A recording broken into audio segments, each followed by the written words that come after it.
masukkan maklumat dalam kalkulator. Okey, baik. First,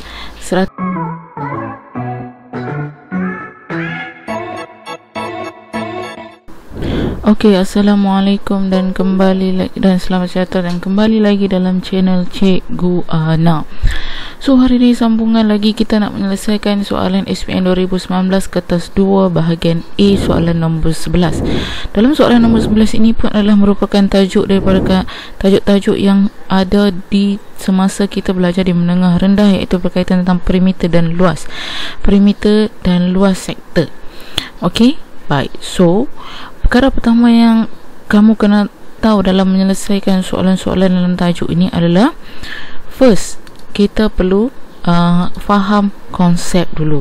Okey, antara konsep yang cikgu nak kamu ingat, yang pertama adalah bagaimana untuk kita nak mencari perimeter bulatan. Okey, perimeter bulatan adalah 2 pi j. Kalau luas bulatan adalah pi j kuasa 2. Okey, kalau perimeter sektor ni selalunya cikgu akan bagi tahu macam bentuk pizza. Okey, bentuk pizza. So, perimeter sektor yang kita nak cari itu adalah lengkok. Okey, lengkok dia. So, lengkok dia punya formula adalah, dia mesti relate balik kepada soalan perimeter bulatan. Cuma yang kita perlu tambah adalah sudut dia berapa? 360 darab 2 pi j.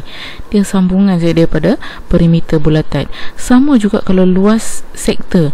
Luas sektor adalah bentuk pizza juga, tapi kita nak cari yang di dalam. Kalau nak cari yang dalam, masih lagi kita ada theta per 360 darjah darab dengan formula luas lah, pi j kuasa 2. Okey, sebenarnya tak susah pun tajuk ni. Kalau kamu dapat hafal ke empat formula yang cikgu senaraikan tadi, insya-Allah kamu akan faham apa soalan nak.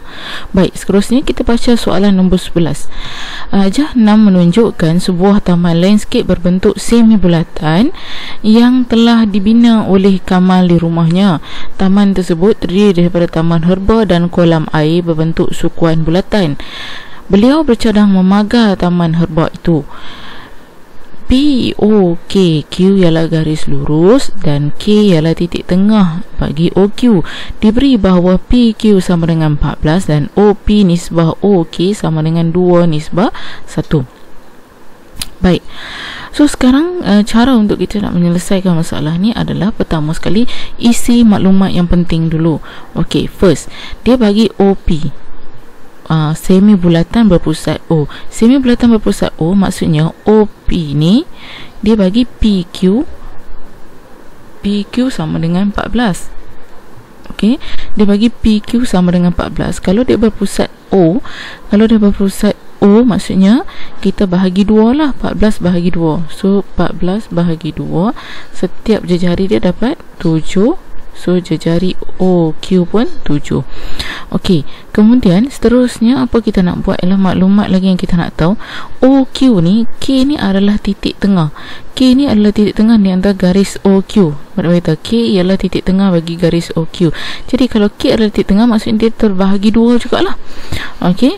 So, bila dia terbahagi 2, kalau sini saja 7 cm, so separuh daripada sini adalah 3.5, sini pun 3.5. So, kalau sini 3.5, sebab dia dikira sukuan bulatan yang lain. Jadi, bila sukuan bulatan yang lain, jadi pusat dia masih dekat O. So, sini dikira jejari untuk bulatan kecil ni. So, sini pun dikira jejari lah 3.5 juga. Okey, lagi maklumat apa yang kita nak isi? So, tak ada kan? Yang penting itu je kita kena tahu. Baik, so kemudian kita tengok soalan dia. Soalan A dia kata, hitung jumlah panjang dalam meter pagar bagi taman herba itu. Okey, baik. So di sini cikgu dah zoomkan gambar tu dengan lebih jelas dan besar sedikit. So kalau soalan minta kita untuk mencari jumlah panjang, okey, dia tricky sikit soalan tahun ni sebab dia tak tanya perimeter, dia tanya jumlah panjang. So kalau dia tanya jumlah panjang, dia merujuk kepada perkara yang sama, iaitu mencari perimeter. So jumlah panjang ni adalah maksud dia mencari perimeter. Okey, baik. So dia kata dia nak pagar taman herba sahaja. So kita perlu tahu kat mana perimeter taman herba. Kalau kita nak letak pagar, okay, so first kita nak cari perimeter lah. Perimeter. Okay, kalau cikgu lebih suka kita tulis huruf apa yang kita nak cari. Okay, perimeter maksudnya kita kena ukur keliling, nak tambah keliling dia. So pagar yang kita nak masukkan pertama dari sini sampai sini. So P Q tambah sini K Q tambah ini kan, sebab yang ni dia punya kolam, so dia nak pagar sini. So yang ni dia tak ada huruf kat sini, so cikgu wakilkanlah sebagai huruf S. So K S tambah sini pun nak kena pagar ni, S O tambah sini, okay, O P. So bila kita tulis, kita takkan buat kesilapan. So kita tahu apa yang kita nak cari sebenarnya. Okey, kemudian P Q tambah K Q tambah K S tambah S O tambah O P. Baik, step seterusnya P Q. Cuba kau tengok P Q ni bentuk dia adalah bentuk pizza, cuma pizza dia pizza separuh. Okey, bila pizza separuh, berapa sudut dia? Nampak, kita nak guna perimeter punya formula ni. Okey, perimeter punya formula, perimeter sektor. Okey, so bila dia bagi separuh, maksudnya sudut dia berapa? 180. Okey, so itu kamu kena tahu lah, sudut dia 180 per dengan 360, ikut formula je. Okey, darab dengan 2 darab 22 per 7 darab jejari untuk silinder ni berapa tadi? Cuba refer balik kat sini. Jejari untuk silinder ni ialah OP, so kalau refer kat sini balik adalah 7. So 7. Okey, tambah KQ. KQ tadi kita dah tulis kan berapa kan? Sebab tu cikgu kata first cari maklumat dulu 3.5 supaya senang nanti kita nak isi saja. Tambah dengan KS. KS ni pun bentuk pizza, tetapi dia punya ni adalah sukuan. Kalau dia kata sukuan, so kamu kena ingat, kalau separuh silinder sudut dia 180, kalau sukuan 1/4 maksudnya sudut dia 90. Jadi di sini masih lagi bentuk pizza kan. Okay, so kita pun sekejap, cikgu ambil page yang besar sikit. Okey, so cikgu dah pindahkan ke page yang baru supaya lebih jelas lah. Tadi 3.5 itu adalah KQ. Sekarang kita nak cari KS. KS bentuk dia adalah bentuk pizza, cuma dia bahagi 4 kan. Jadi kalau yang sukuan dia 90 darjah. So 90 darjah per 360 darjah darab 2 darab 22 per 7. Jarak jejari dia berapa tadi? Kita dapat tadi 3.5 tambah dengan PQ dah, KQ dah, KS dah. Sekarang SO tadi 3.5. So tambah dengan OP tadi 7. So sekarang kita kira satu persatu. Jangan terus semua tekan kalkulator, nanti kita akan melakukan kesilapan dalam kita memasukkan maklumat dalam kalkulator. Baik, first 180 per 360 darab 2 darab 22 per 7 darab 7.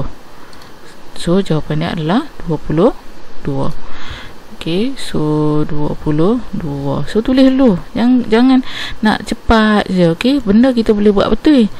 Tambah 3.5. Sekarang kita cari pula untuk yang seterusnya, iaitu 90 per dengan 360 darab 2 darab 22 per 7 darab 3.5. So kita dapat 11 per 2. So tak apa, tulis je 11 per 2. 11 per 2 tambah dengan 3.5 tambah dengan 7. So barulah semua ni kita masukkan balik dalam kalkulator kita. Baik. So 22 tambah 3.5 tambah 11 per 2 tambah 3.5 tambah 7. So jawapan kita dapat adalah 83 per 2. Jadi kita tukar kepada perpuluhan, iaitu 41.5. Okey, so jawapannya adalah 41.5. Baik, kita tengok soalan yang kedua, yang B. Dia nak kita cari luas dalam meter taman herba itu. Luas dalam meter taman herba itu. Okey, baik. Kalau dia nak luas taman herba itu, kalau cikgu lorekkan dekat sini, luas taman herba tu yang cikgu lorek berwarna merah ni yang kamu nak cari. Okey. Tak termasuk ruang kolam. Jadi macam mana kita nak cari? So kita perlu cari luas yang besar ni, luas semi bulatan ditolakkan dengan luas sukuan bulatan. Okey, taman herba keseluruhan luas semua ni tolak dengan luas sukuan bulatan. Jadi kita refer kepada formula luas sahaja. So kita refer pada formula luas kita sajalah. Okey, baik. So kalau luas separuh bulatan, kita mesti lagi merujuk kepada luas sektor. Yang ni luas sektor ni, yang cikgu kotakkan ni, luas sektor. Okey, jadi kalau kita nak ambil di sini ialah luas semi bulatan tolak dengan luas sukuan bulatan. Okey, so apa kita buat? Kita terus ambil sebenarnya kalau kamu nak tahu, soalan A dengan B ni dia menggunakan sudut yang sama, dia relate saja, cuma formula saya berbeza sedikit. Okey, so luas semi bulatan ialah 180 darjah per 360 darjah darab pi is 22/7 darab jejari kuasa 2. So jejari semi bulatan yang besar ni adalah 7 kuasa 2 tolak dengan sukuan bulatan 90 darjah per 360 darjah darab dengan 22/7 darab dengan 3.5 kuasa 2. So kira satu per satu, jangan masuk dalam semua rangka kereta, takut melakukan kesilapan. Okey, baik, yang pertama 180 per 360 darab 22/7 darab 7 kuasa 2. So kita dapat 77. Okey, so tulis dulu 77 tolak dengan, baik, seterusnya ialah 90 per 360 darab dengan 22/7 darab dengan 3.5 kuasa 2. Oh no, tidak, tersalah pula. Okey, baik, darab dengan 3.5 kuasa 2. Jadi macam kesilapan cikgu selalu buat tadi, siapa yang menggunakan kalkulator macam ni kamu kena alert sikit, kerana kita main seronok dia tekan kan, macam cikgu lah, seronok tekan 77/8. Okey, so masukkan di sini dulu 77/8, kemudian baru kita ambil jawapan tu, kita tolak 77 minus answer. So kita akan dapat di sini 67.375. So 67.375. Okey, jadi kalau kita nak ambil dua tempat perpuluhan, kita boleh bundarkan lah jadi 67.38. So itu sahaja untuk cara penyelesaian bagi soalan nombor 11. Sebenarnya soalan nombor 11 ni tak susah. Kalau kamu banyak latihan, insya-Allah kamu boleh buat. Cikgu pernah ada seorang pelajar pada mulanya dia ingat tajuk ni susah, tapi cikgu cabar dia, cikgu bagi dia soalan macam ni, dalam masa 2 minggu dia terus dah boleh buat dah soalan macam ni. Dan soalan macam ni adalah tiba-tiba dia jadi seronok pula buat soalan macam ni. So jangan anggap soalan ni susah, sebenarnya dia tak susah pun. Kamu ingat saja formula ni, kamu tengok soalan betul-betul apa yang dia nak perimeter pizza, kita guna perimeter. Kalau dia nak luas pizza, kita guna luas pizza. Selalunya cikgu selalu akan cakap bentuk dia macam bentuk pizza sahaja. Okey, baik, so itu sahaja untuk kali ini. Jumpa lagi untuk soalan yang seterusnya. Stay tune guys, and terima kasih dan Assalamualaikum.